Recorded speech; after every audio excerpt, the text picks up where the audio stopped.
Well, the good old welder died. Got her taken apart. Looks like my switch got too hot and came apart. Let's see what I can do about making something happen here.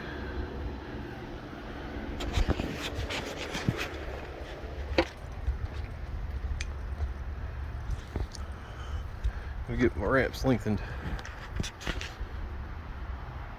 Almost there.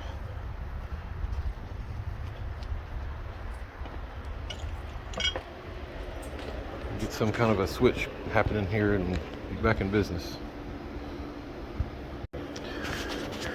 Alright, I wound up saying the heck with the switch.